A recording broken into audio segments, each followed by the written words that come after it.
อากาศดีอ่ะดีสบายดีสวัสดีพ่อแม่พี่น้องทุกคนเด้อดีตอนรับเข้าสู่สองวันสุขคนดีพี่น้องมื้อนี้เฮาสิเข้าไปในเมืองเนาะกะถ่ายคลิปไปเลยละกำลังสิออกไปฮอดอันนั้นล่ะ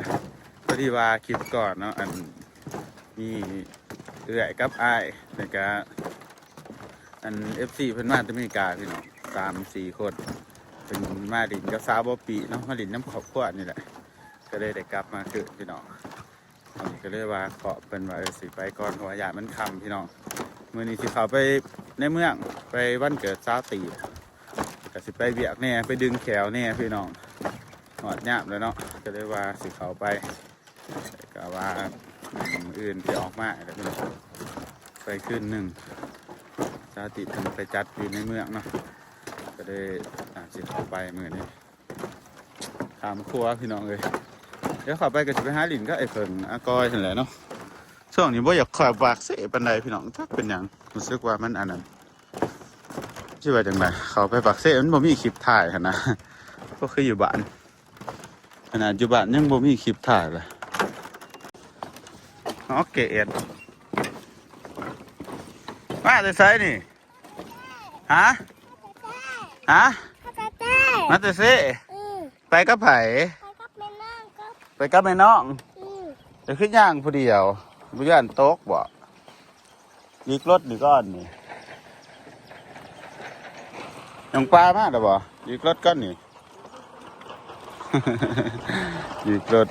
วิธีดีกรถลบเพิ่นก่อนยังมาพี่ ว้าขัวกันจะไม่นอน โอเคไปวันเกิดอีตีไปละจักหน่อยขอมาถาเขาอยู่เบื้องนี่เพื่อนเขาออกมาไปประจิมงานอาตีบเจ้าปลาบาหน่อยบาอันไปกระทิมงานอยู่ปากเสะนั่นแหละพวกไอ้เกิดมาริตะเจ้าหน่อยทำสีไปพี่น้องเจอกันอยู่คนแล้วสาวะพอนกับบูซื้อสามจะออกตอนใดเขียวกูคือจะได้เนาะวันเกิดเนาะม่วนอยู่บ่ม่วนได้พี่น้องคือนี่มาว่าซักพวกเปล่าพี่น้องหลังจากเขามาเมื่อวานนี่เนาะสวัสดีพี่น้องวันเดถ่ายคลิปสวัสดีอดีผู้สาววัตบัดอดีผู้สาวดิพันธะสาวอันพันธะด้วยนี่โอ้ยมันเนาะกะลีเนาะวันพันธะฮะก็มีบุญนะบางก็มีบุญแต่เฮิงเลยฮะก็เคยมีบุญวันพันธะพี่น้องเขาพากันมากินตำสมเนาะมาสั่งตำสมกินเดี๋ยวอันนั้นพวกอากอยกับวาซิมาจะซิมาตอนใดง่ายก็ได้ไปกินตำเลยโอ้ตำโคกใหญ่ครับบ่คนอาหารอีกมาสั่งกันอีกเนาะตอนนี้กำลังสั่งอันนั้นมาวันเกิดสาวตื่นเมื่อคืนนี่ก็ม่วนหลายเป็นมาจัดอยู่ในมืออันอีกไรสะอาดว่ามาจัดก็มันนะเบิด10 ล้านสติเบิ่งขึ้นนี่เบิดเท่าไหร่ล้านป้ายคือหันจริงจังเบิดล้านปลายล้าน400,000ล้าน400,000แต่บาอยู่อันนั้นบ้านหมดจะใครจ่ายกูนี่เท่าไหร่จะจ่ายคนเดียวบ่700,000ตีมันขึ้นนี่ไอ้สู้กันจ่ายคนเดียวเท่าไหร่ก่อนเอามาเดี๋ยวนี้จะมาไปจ่ายเวลาอ่ะอะไรสะอาดนี่ตายปัจจุบันมาวันเกิดจุดจักเถื่อแน่นี่ได้มาหนังน้ำกันมันก็เบิดอยู่นะนี่เบิดแต่ว่ามันสิง่ายหลังจักหน่อยเอายับมาหนิก็ให้แล้วนั่งหันจะก็เอาน้ำเมียนสิเอาตังค์อะไรมาใส่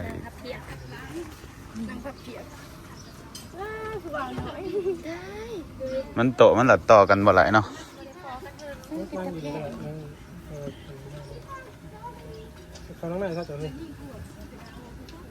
ยับเข้ามาอีกอาโปซาโป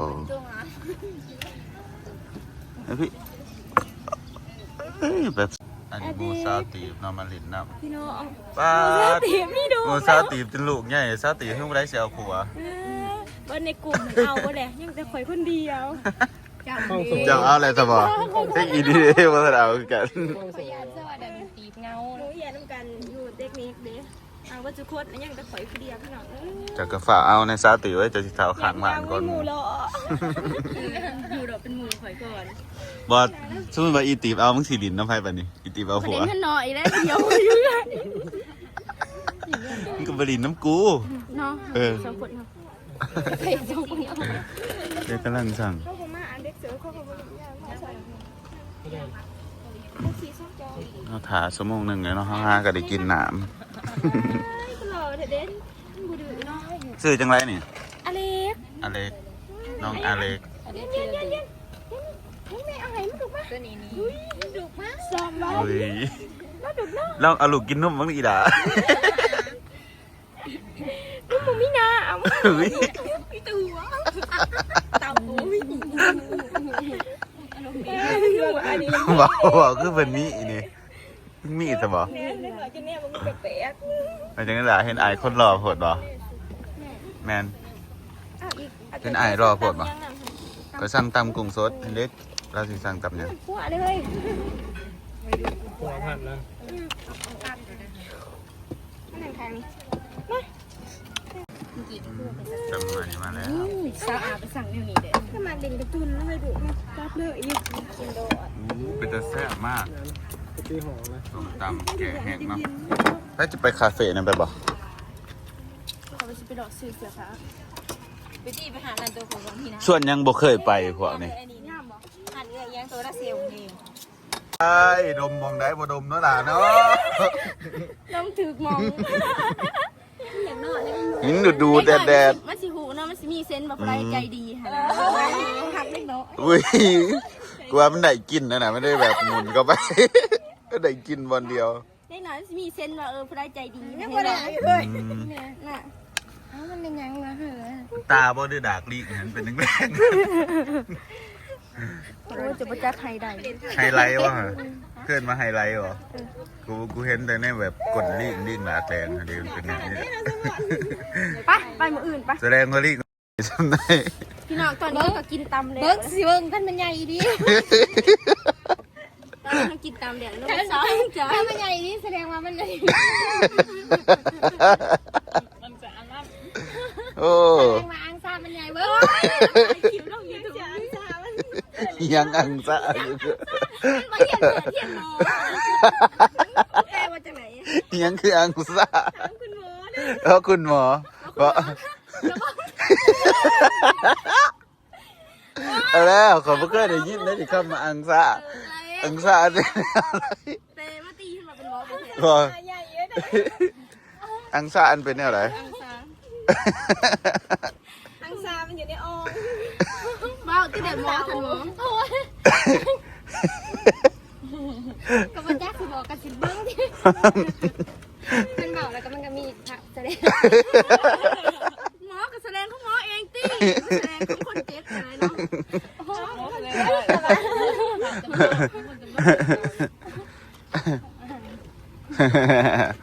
ปะเป็นตลาดลาวเฮือกบัดนี้เฮาสิพากันไปตลาด ยังเป็นขีด อ้าวเนาะ เดียวกันอยู่กับขีด นั่งหยอกกันกับคลิปนึงน้องป้ายิ้มใส่กล้องอ้ายเนี่ยอ้ายจะเอาขึ้นหน้าปกเอายิง2 3 4เอาเก็บไป90 ตัวไหนตัวไหน พ่อขนาดหมู่เพิ่นยังก็อีตีเป็นตะยาน เดี๋ยวก็เบิ่งนั่นน่ะใช่เบิ่งกันขีดประตูดอก เบิ้งคลิป ตะยาอันนี้เอาบังคับหานี่ ตอนนี้เขาพากันมาเลาะตลาดราวเรื่อง เดี๋ยวมาซื้อเสืออันนั้นเนาะเสือฮาวายไปดินสงกรารไปหดน้ำเสือแบบสีสันสดใสได้อ่านเนี่ยยังบ่มักว่าเนี่ยมึงมักเนี่ยอะไรเสือกระต้องเรียกมาเบิ่งก่อนว่าสิซื้อเสืออิหยังแต่โตงามๆอยู่นี่ ซื้อหมูตัว พี่น้องเลี้ยวเลาะเบิ่งเสือฮาวายใส่มันบ่มีนะเด้อเด้อทั้งหน้าฮะสีหลายจะมาสาวตัวนี้ก็งามนี่แบบมันก็แบบ แต่ว่าแบบซาอาดำเนี่ยนี่ก็สิบ่อันนี้ปานไร นี่อาใส่แนวนี่แบบนี้ก็สวยเด้ได้เสือฮาวายเต็มอยู่นี่นี่เด้อานี่แนวนี่จะมักสีไร สีไรก็ได้จะ พูด เอา บ่ สี อึดบ่อยากพูดเป็นลายเต็มอยู่ เด้นี่ก็แม่นบ่ เต็มสิลืออักอาโปนี่ แม่นเบิด คือ มันจะได้แบบตัวนี้บ่เอาลายบ่55ถ้าลายก็รู้อยู่ก็อันนี้สิหายสุด ง่ายง่ายมีแล้วอาโป 35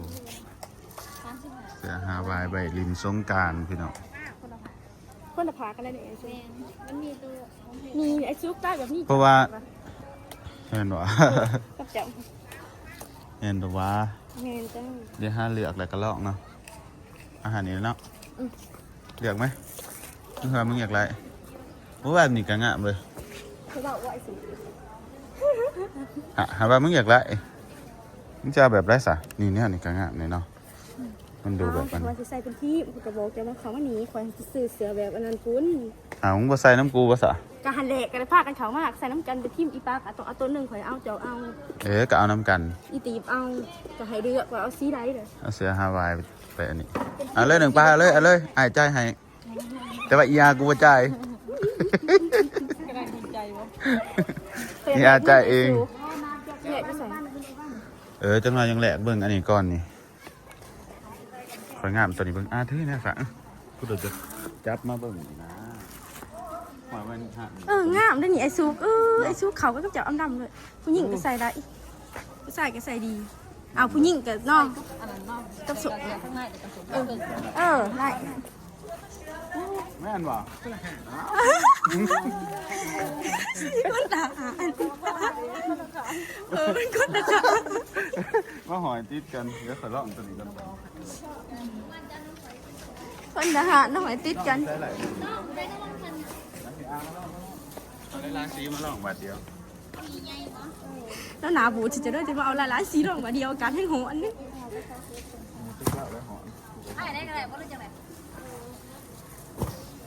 ตึกว่าตัวไหนขาดก่อนว่าตัวนี้เนาะ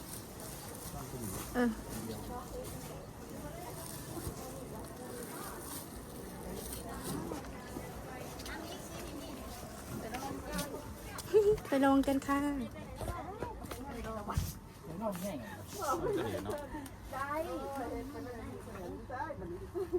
ต้องตัวเลยอาโป ลองดู ก็ติดกันกับอาโป ใส่กับสงผ้าสัน กินน้ำบ้างค่ะใส่กับสงค้าเครื่องเด้อ เยอะสับแมน สื่อพวกข่อยน้ำติด หล่ ค อน ป่ะ ละตัว เฮ้ยจะเบิ่งอีกก็จังต้น จะเป็นสายตัว เลยมาเลยครับ นี่ใจชุดคนที่ใส่นี่ ว้ามาเบิ่งอีกว่ามีฝากไว้นี่แหละโต๊ะทะเลนี่พ่อค่ะตัวนึงงามเนาะ ตัวนี้ก็ง่ามได้ตัวนี้นี่ มันก็บอก รัชแวนเตน สองตัวอยู่ในแต่ว่าครับ จะเอาจาก2 ตัวไอ้ซูไปเปลี่ยนกันใส่ ตัวนี้ตัวนี้ตัวนี้ตัวนี้แบบขายแบบไปทะเลไปทางยัง ที่ตัวขาว ตัวนี้ก็งามตัวนี้มันไม่มีใบใหญ่ว่ะ มันหน่อยโพด ม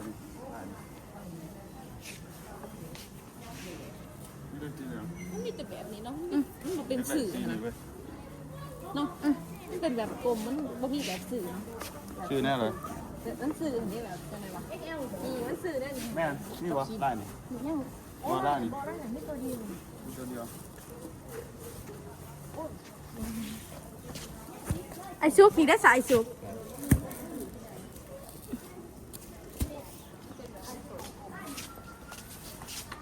ไล่นั่นก็ง่ามแบบภูเขาโอ้ย นี่ไปเห็นของเราอะไรเนี่ยตา น้องรักน้องหมังหาน้องรักทานอยู่ในคลิปรักทานอยู่ในคลิป ตายเลยครับ เคยถ่ายมาเลย ขอไปกด13กับเมื่อคืนนี้ขอไปหาดาวของกระเต้ตั้งเกี่ยวก็อันเนี้ยมันก็ว่าติ นี่แหละมึงเกิดมาสวยมึงสูงสามเขาก็ให้เอาให้รักทานอยู่ในคลิปเด้อผู้ใดเห็ดหุ่นตกอย่าง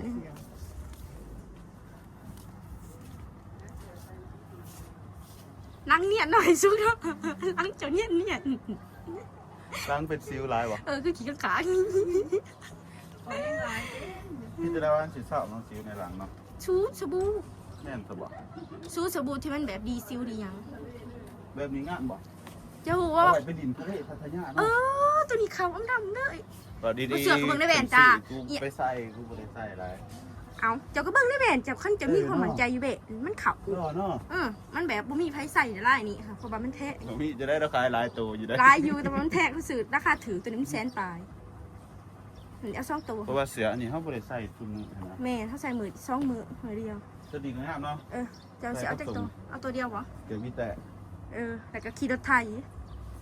ดอดเด็กพอดีกันก็อายุจะได้อายุจะ35อันนี้ก็35องศา สติเพราะว่าอันตัวเดียวเนาะ ตัวเดียวก็ได้ เพราะว่าเขาบ่ได้ใส่ตลอดเนาะ เอาบริใส่ตลอดปีกายก็มาซื้อนะ เอาสีนี่เนาะ ปีกายก็มาซื้อนะปีหน้าก็มาซื้อใหม่ เอาตัวนี้นะไอซุปเลย เดี๋ยวเอาตัว บ นี้ อ น้องปลาจะว่าตัวใดคือตัวนี้กับตัวนี้ นี่ แต่ว่าตัวนี้ พอตัวนี้ นี่นะ ตัวนี้กับตัวนี้ ตัวนี้มันใส่แต่มันผิวแค่นี้ โอเคสะแต่ว่ามันหยาบเบิด2เอาตัวหนึ่ง ถ้ารถไหว่าถามแล้วเบิ่งสั่งเอาจะนั่งสองอัน ใช่เลยไหมคะแม่ค่ะคันเอา2ตัวนี้รถหายอยู่บ่ใช่เลยไหม จัง คะ ไดได้ตัว200เซน3พอราคาขายแล้ว ใช่เลยไอซุป130ตัวละ200ไอซุป2ตัว400เอาตัวหนึ่งเนาะ เอาวะเอาตัวเดียวละ เอาตัวหนึ่งเอาตัวนี้ ที่ไหนเอาให้เพิ่นนั่นเพิ่นสิใส่ ตัวนี้เอาไปไว้ขึ้นเอาตัวเดียวนี่แหละไอซุปจะไม่ได้ใส่คุ้ม เอานี่แหละ เอาตัวหนึ่งไอเพิ่งโทรมาไอซุป ครับก่อนพอ กูว่าโหลด สีเสือแล้วเลยเนาะพี่น้องซาอาซาปลาสีเสือยังมือนี่ เสือคือการ สีเสือคือกัน ถ้าจะเห็น เอาว่าตัวหาซีฟค่ะสีเสือหายสีเห็นแต่น้องปลา เอาไม่ป่าคอยซื้อเองก็ได้ เดี๋ยวเรามาหาเบิ่งเกิบคนที่ปะบ่อ้ายบ่มัก ยังคนใส่ได้หลายเดี๋ยวบ่มักบ่มัก คือกันผมหมักเป็นกระแสมันก็ได้ไล่ให้ เดี๋ยวมาเลือกเบิ่งเกิบก่อนเกิบบินสงกรานต์เอาแบบอันนี้พี่น้องเอาแบบใส่แล้วก็ได้ใส่เลยเพราะว่าอยู่เพื่อนมีแต่เกิบอีแตะนะคันสิใส่มาลินในเมืองมันก็บ่คือปานใดเนาะดังเทื่อเฮามาอัน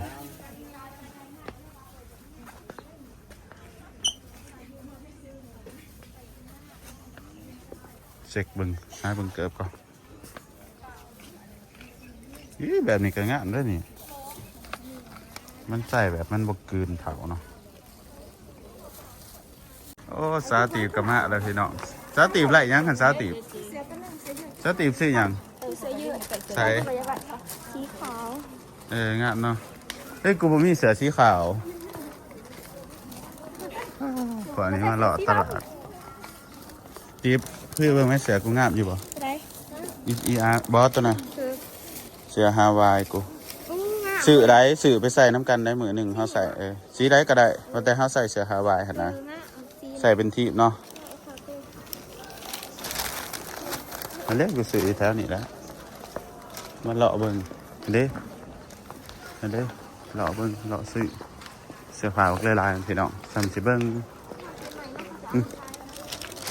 บ่สุกสิเกือบแล้วเนาะเกือบอันนี้เด้พอได้ใส่ใส่พี่แตะ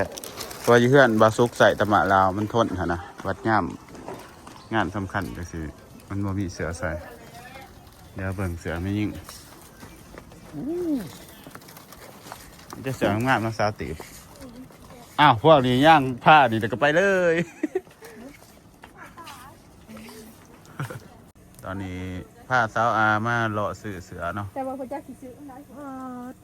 เสือเป็นโกดังปุ่นหลวงปลาเลือกซื้อว่าหลวงปลาก็ดี มันหลายแบบหลายจนมาจักเสือนี่เนาะ เขาก็ค่อยซื้อเสืออยู่ตลาดอะไรส่วนใหญ่ไม่ได้สั่งเพราะว่ามาซื้อ ส่วนหลายมีแต่สั่งบ่ โอ้ยจังสิซื้อแบบ มาเลือกซื้อได้แห้งแบบอันนี้กลัวมันได้เลาะของเลย ตลาด อัน มัน สั่ง เห็นตัวเดียว สั่งออนไลน์เห็นซื่อๆมันบ่ได้เลาะนี่บ่อ่างมังแล้วนี่บ่ บ่ใส่สงกรานต์ก็ต้องแบบโซ่ได้จังหน่อยแบบโซ่แบบเรียบๆบ่งามนะ ก็ใส่บิกินี่นั่นเลย มันเลาะตลาดลาวเฮืองพี่น้องเอ้ย คืองามเลย แต่ว่ามึงสิใส่เขากับส่งตัวใดมึงก็ต้องเบิ่งว่ามึงสิใส่คู่กับตัวใดบ่คือเอิ้นเสือแขนยาวมึงก็ลองใส่เบิ่งก่อน ได้อยู่บ่แต่ว่ามันก็คืออยู่ ข่อย มันเป็นกระตองเนาะคือซะคือ ข่อยบ่ใส่กระต้องก็ได้ โซแอลน้ำหน่อยหนึ่ง โซเอลนั่นนี่ แต่ว่ามันต้องมีนมบ่ อย่างเดี๋ยวข่อยสัตว์ยัดสันดีใส่อย่างมันซ้ำกับคนอื่นป่ะ โอ้ยบ่สับหรอก คนงามผมไม่ซื้อซับทุกคน หนึ่งในร้อยก็สิเจอสับกันมันหลายผลิตทีเดียวแวะเขาหานั่นหานี่ เอาตัวนี้ คันลบกิ๊ก ไหลบ่ ลบหยังก็คือสีลบไหลนะเขาหานขาเสื้อผ้านี่เพราะว่ามันหานบ่กี่ง่ายมันเขามาแนมหาบ่เห็นตัวนะ เพื่อนแบบนี้บ่ มาเขาหานใหม่กับผู้เครื่องผู้หญิงนี่มีหลายครับจำสิเหลือกใส่ซาตีบซาอาเป็นสิใส่แบบไรงามสงกรารเพิ่น นี่นะเอาไปนะนี่ นี่ก็งามอ่ะ เลือกขายแล้วไปเขาห้องน้ำก่อนเอา เอา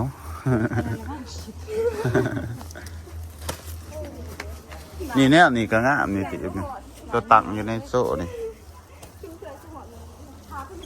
ลายเป็นลายเนาะเสื้อผ้าก็เลยพี่น้องเลยคุณกองอยู่เดี๋ยวเพิ่นเอามาจะใส่เสื้อผู้หญิงเด้นี่แม่ม่านไปใส่ได้แล้วนี่แบบนี้ก็งามพี่น้องที่สุดงามๆทนแต่เงินซื้อจ้ะผู้ใดมักแต่งโตวนี่โอ้คักปันยังสาวตีเป็นเลือกเบิ่มสงเนาะใส่ยกว่าเบิ่งหางามอยู่บ่เจ้างามอยู่หล่อ15หน่อยเนาะแล้วไปแล้วมาไหนก็นะน้องปลาได้ตัวหนึงบ่ได้เสือตัวหนึงน้องปลาได้เสือตัวหนึงบ่สุกได้เสือตัวหนึงกับเกิดตัวหนึงซื้อบ่ยากข่อยหันซื้อบ่ยากวัดพวกนี้คือจะว่ายากเนาะแต่ว่าเห็นโตถึกใจได้ก็จับเอาเลยสุดท้ายก็วันเก่าสุดท้ายมันซื้อวันเก่าบ่มีย้าย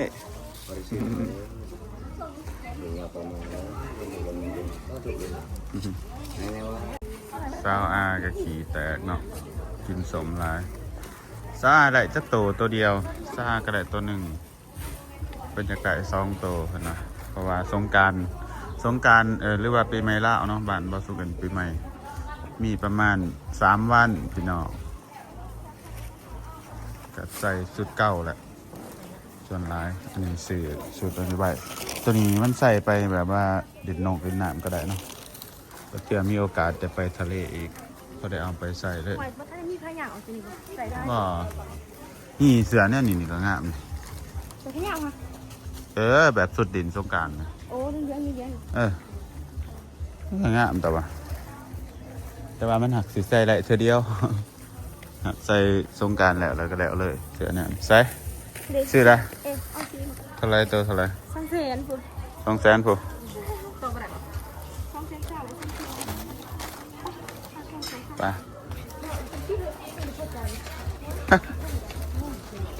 รอก่อ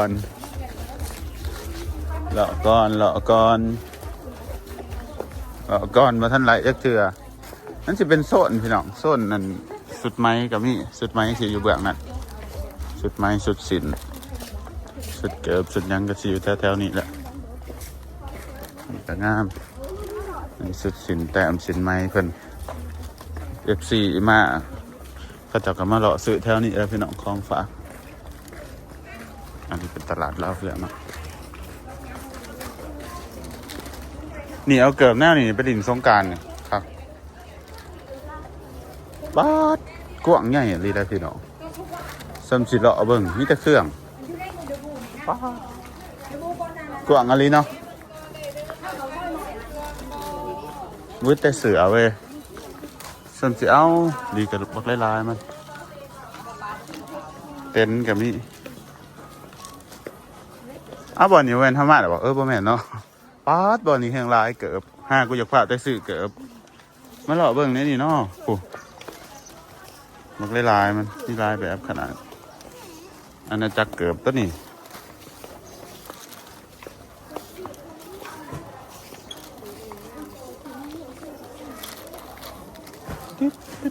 เดี๋ยวหาเลาะกันเลยพี่น้องลายคัก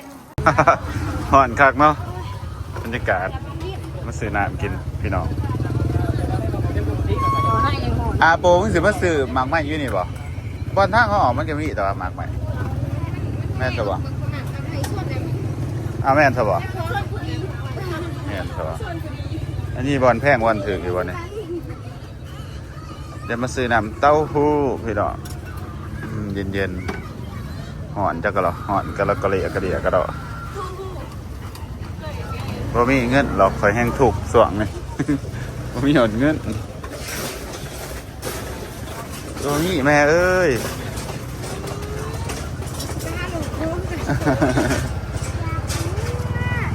ง่ายเว้ยหาเลาะคอแนวนี้บ่ เนาะ ที่เป็นโลเพสเบบี้ก็คืออันนั้นก็ดอกกันห้างเงินเก็บที่ใหม่ที่ เออ แม่เลย บ่แค้นหักขาหักตาบอดก็ใครอยู่เนาะสิให้อยู่มันพิการซื้อให้หน่อยอ่ะ เอาไปนั่งซุป เอามาโอ้สิกินของกูจับก่อนไปซื้อมากไหมโคนั้นน้ำมักแตงโมปักสมโอยิ้มหมกผ่าปักน้ำหวาน บอกเลยเจ็บซิปอ่ะไม่ได้หาซิปเจ็บซิปคือกัน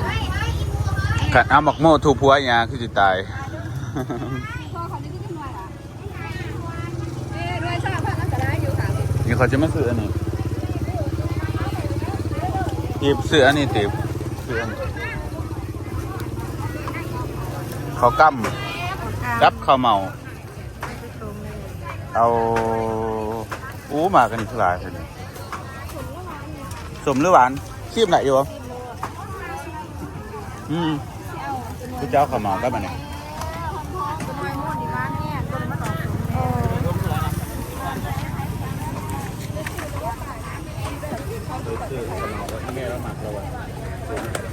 ยังกระบอกอยู่เวลามากิน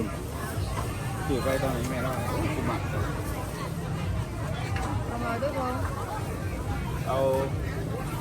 ข้าวเมาซ้อมกับข้าวกั้มมันหนึ่งก็ได้ ท้องเท่าไรฮะ 20 บาท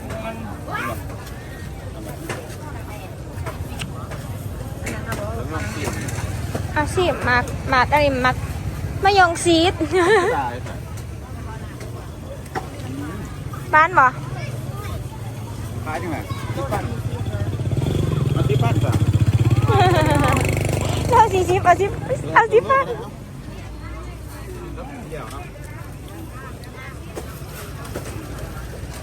จะมานอนครับมันไหนมันดี บรรยากาศอยู่ตลาดพี่น้องเงี้ยตลาดแดงไม่ใช่เขาเอิญมะยองซีดประสุ อยากถ้าจะเอิดยังเนี่ยฉันได้ ฟางกับมะยองซีด ฟางด้วยกัน เนาะ มาปาง มะยังกับมะยองซีดลองเอิญมะยังก่อนยังสะ มาปาง บ่ต้องเอิญยี่ไทยฮะ ไม่ยอมชีสไม่ยอมชีสของปาง โอ้ ปางนี่คือมะปาง อันนี้ มะปางไม่ยอมชีสจะเป็นหน่วยสีเหลือง ซิมก็ได้แล้วป่ะ เกลือเลยหวานอยู่ ตัวหน่อยหวานตัวนี้สมหวานๆซิมมั้งค่ะ อยากซิมบอกขอซิมได้ไหม สีน้ำชิมนะ อยากซิมร้ายสูสุมาร้ายคน พี่เมาเห็นมีอุ้งใบเขาเริ่มเทาได้กินบักเขาข้าวบักม่วงกับแซ่ก็ได้ชื่อร้าย ไปห่อนเลยไปพี่น้องกลับแล้วบัดนี้ห่อนลายอากาศโอ้ยห่อนคักมาพอผู้สาวแผดมาเลาะซื้อเครื่องซื้อนี่ต้นนี้นี่งามนี่เขาบอกอีตีบซื้ออันบอกเอาเอาซะฝากทุกคนเนาะก็สิเมื่อยเนาะเพราะว่าเลาะซื้อแล้วกลับแล้วบัดนี้ โอ้สะอาดหิวอันนั้นเมื่อเนาะ